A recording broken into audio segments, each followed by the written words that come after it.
السلام علیکم دوستو، ان حدیث مبارکہ کو ملاحظہ کریں اور دوستوں کے ساتھ ضرور شیئر کریں۔ جزاکم اللہ۔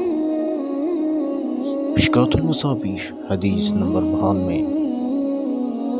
حضرت ابو ہریرہ رضی اللہ تعالیٰ عنہ بیان کرتے ہیں، رسول اللہ صلی اللہ علیہ وسلم نے فرمایا، اللہ کا ہاتھ بھرا ہوا ہے، رات دن کی سخاوت اسے کم نہیں کرتی۔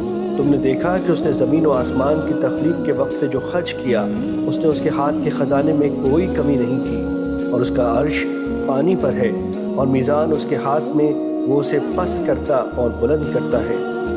اور مسلم کی روایت میں ہے، اللہ کا دایاں ہاتھ بھرا ہوا ہے۔ ابن نمیر نے کہا، دونوں ہاتھ بھرے ہوئے ہیں، رات اور دن کی سخاوت اس میں کوئی کمی نہیں کرتی۔ مشکوٰۃ المصابیح حدیث نمبر 92۔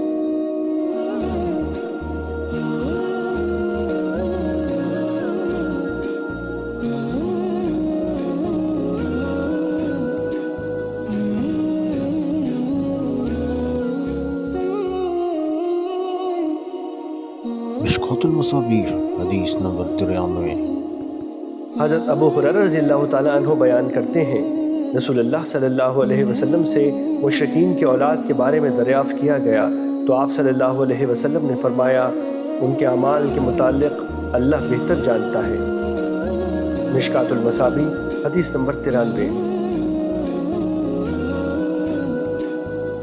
مشکوٰۃ المصابیح حدیث نمبر 94۔ حضرت عبادہ بن صامت رضی اللہ تعالیٰ عنہ بیان کرتے ہیں، رسول اللہ صلی اللہ علیہ وسلم نے فرمایا، اللہ نے سب سے پہلے قلم کو پیدا فرمایا تو اسے فرمایا، لکھو۔ اس نے عرض کیا، کیا لکھوں؟ فرمایا، تقدیر لکھو۔